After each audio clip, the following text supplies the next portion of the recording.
It was the jaywalking revolution in the year 2025, and tyranny rampaged throughout the streets. Innocent men and women were ripped from the roads and wrestled into the torture chambers for the now intolerable crime.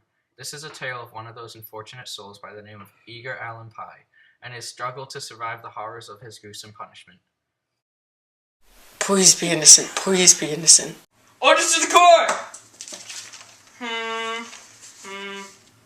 Guilty! No. Go. Jesus, this guy's so heavy. I know, right? Maybe we should take a rest. Agreed.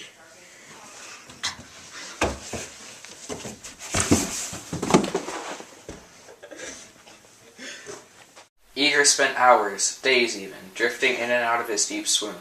Memories of the trial plagued his mind, as if an ominous cloud had sunk into his skull.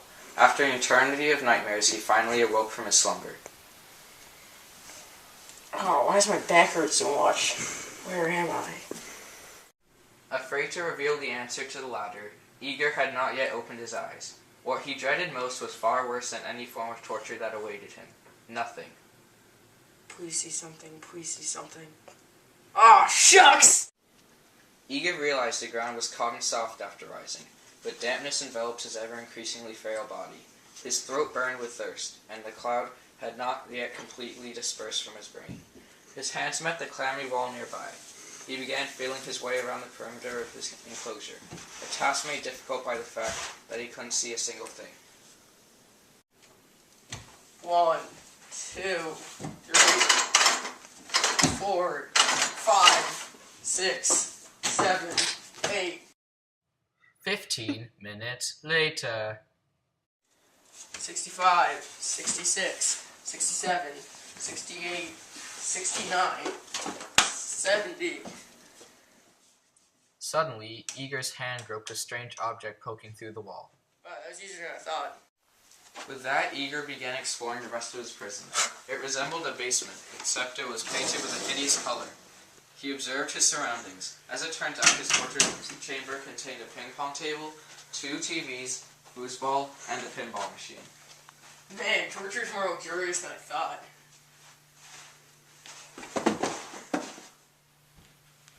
Oh, what is this? Edgar retreated, stunned. He had barely survived the plummeting 15 inches to his death. Aghast, he peeked over the edge of the bucket. Even with the lights on, the bottom was hidden in the midst of darkness. Struck with immense amounts of terror, more powerful than a lightning bolt, Edgar fainted on the spot. Edgar hazily awoke to be found strapped tightly to the floor. His eyes darted in every which direction until he felt the whiz of a breeze catch upon his face. Curious, Edgar forced his eyes up. Oh no! Anything but this! Silver glinted in Edgar's eyes. It descended slowly, gaining brightness, leaving time for uncontrollable panic.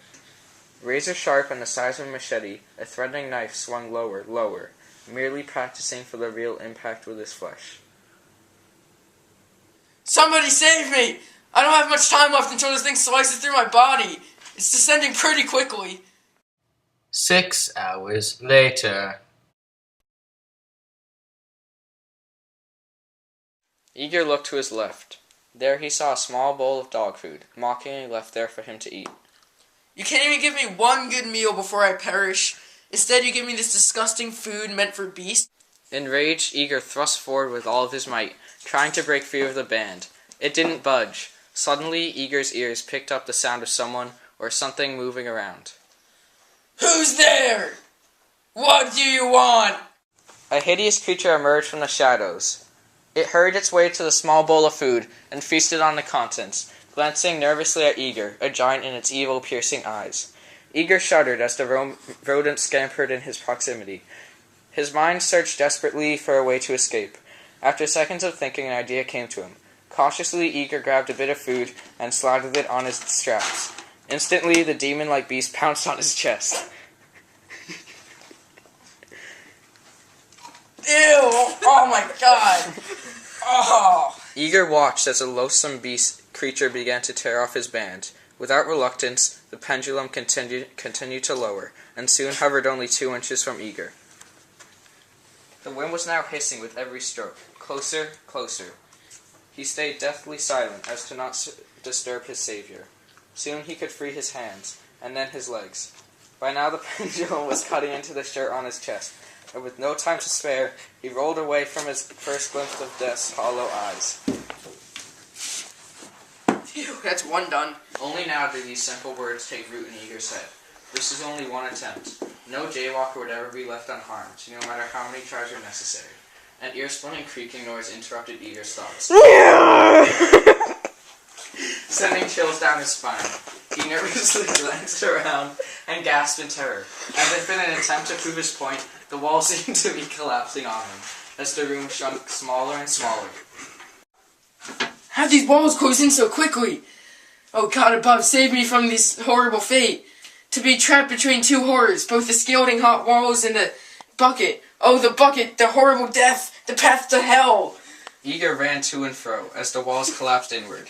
Utter panic filled his mind. He screamed in agony as the walls fell into his body, and either by the fire from behind him or the deep pit in front of him, Eager could not escape the inevitability of death.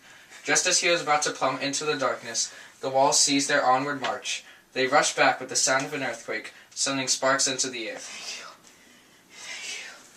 On the brink of fainting into the bucket of hell, he felt a hand seize him. Before everything went black, he could make out the face of his savior.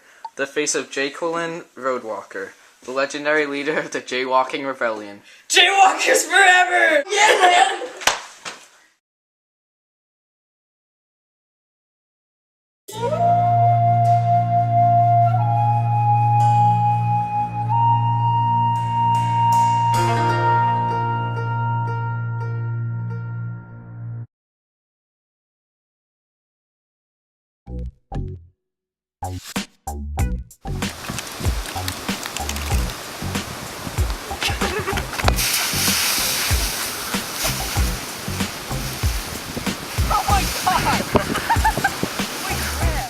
Wait, what? What are you doing? Furious, Eager forced his eyes up.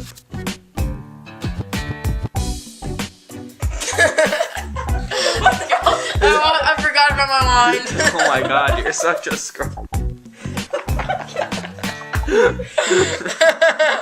It's like the 5th time. No, I'm just gonna do it like this. I'm dead. I'm just gonna do it like. You can't even let me have one good meal before I perish. That's a blooper. That's a blooper. That's a blooper. Actually, you're so bad. You guys are the ones who get to read off the script. Well, maybe you wanted to be Yeah, the you person. wanted to- I'm eating food. Mood food. Oh my god, you're so good. Thrust forward with all of his might, trying to bring him to you. Keep going. I swear, keep going. Keep going. Oh my god. I can't do it.